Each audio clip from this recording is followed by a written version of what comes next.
so they can answer. I can hear them. They can unmute and ask questions, or they can put them in the chat here. Okay, you can unmute and ask a question, or put a question in the chat, and Larissa will identify that for us.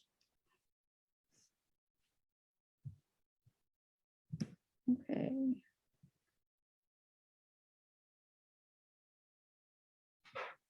I do have a question from Chloe. Why is the word slave being used instead of enslaved peoples when slave is a dehumanizing word? Well, that is the way they used it, of course, and it is a dehumanizing word. It's a terrible word. And but I see your point. If we were talking about those today, we would use the phrase enslaved people. But at that point, that was what was used then. Right, but we aren't in then. We are in now. And I feel like anyone who specializes in abolition work can understand that, like, reiterating the harm that has been done to Black people for hundreds and hundreds of years should not continue, especially during Black History Month. Yes, thank you. Next question.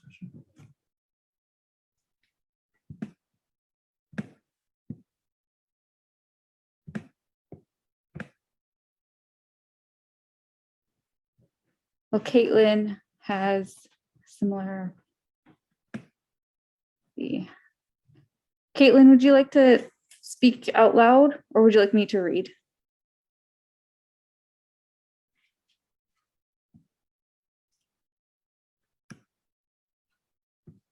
Okay, well, Caitlin says, this presentation seems to really center whiteness, which is disappointing, but always, especially during Black History Month. Okay. Where is the critical analysis? Lincoln said, my paramount object in this struggle is to save the Union, and is not either to save or to destroy slavery. If I could save the Union without freeing any slaves, I would do it. And if I could save it by free, I think she would like some more analysis on that. Lincoln. Sure. Yes. Lincoln was on a journey, and he was moving.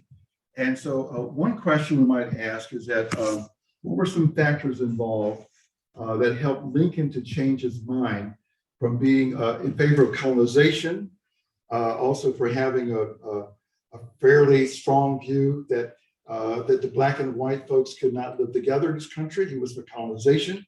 I think what happened, there were several battles, Fort Milliken, Port Hudson, and I think it was Fort McKinley, where the Black soldiers who were enlisted in the Union Army, there were about 180,000 of them, fought very courageously and valiantly.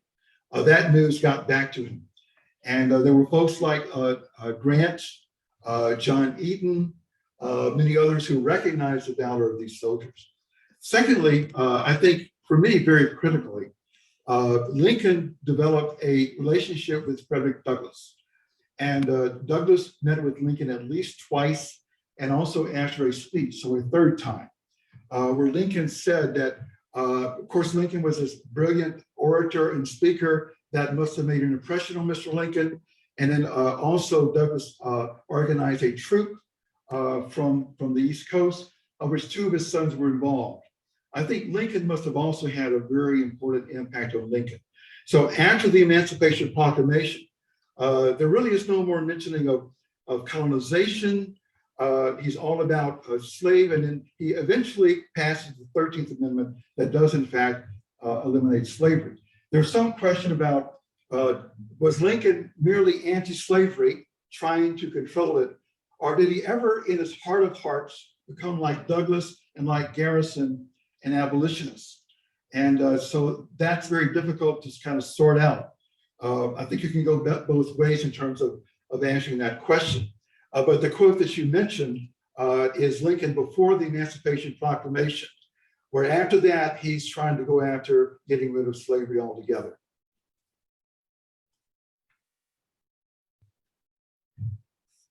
Those are all the questions that are there. Does anyone else have a question?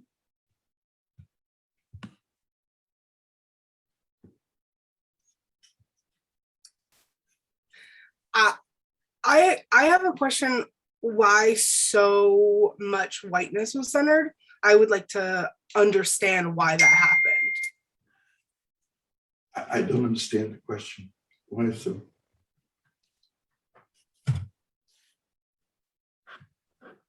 Like, no laws in this country have been changed because white people felt like it.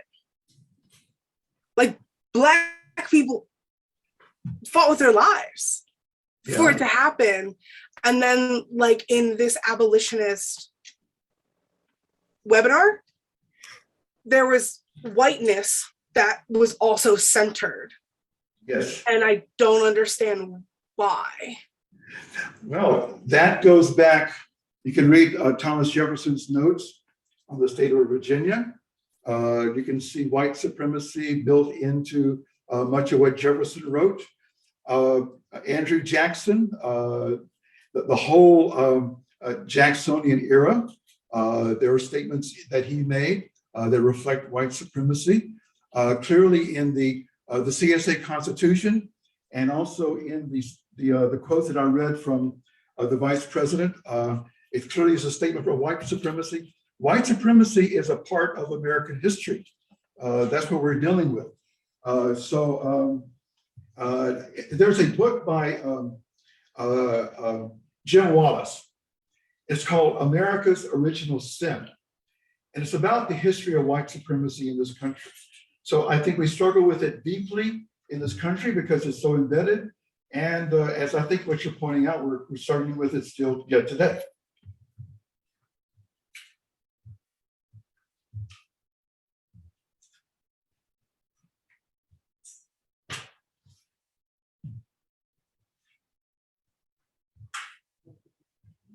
White supremacy is a part of history, but we don't need to keep crediting white people for the work that Black people are doing. Well, all the people that I mentioned were involved in the abolitionist movement, and I certainly agree with you in sort of giving due credence to folks like Frederick Douglass, which I think I did in the presentation. But you can't discount the political success of Lincoln and Grant. And so I think you have to look at all those actors and be thankful that they got as far as they were able to get. Where was Ida B. Wells? Later, 1890s. Ida B. Wells and actually Frederick Douglass, one of the last things that Douglass was doing in the 1890s, he and Ida B. Wells were at the World's Columbian Exposition. This is like 1893. And as I think you must know, they were both very vocal and very concerned about about lynching that was going on in the U.S. at this time.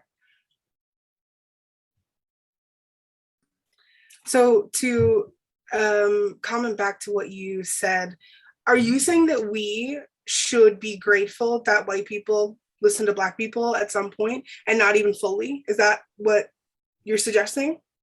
I think that white people have a lot to learn from Black folks. I think we need to hear those stories. We need to know the history.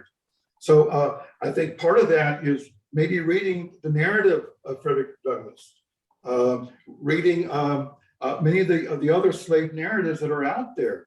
That we must know that history. I am actually part of a kind of a movement in American history.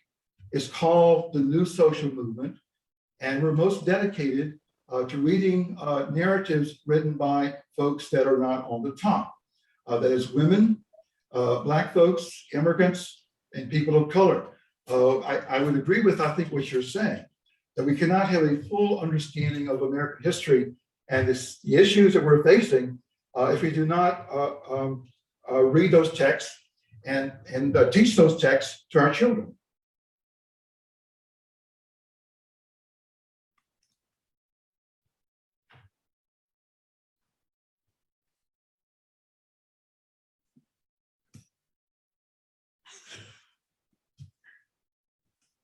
Okay.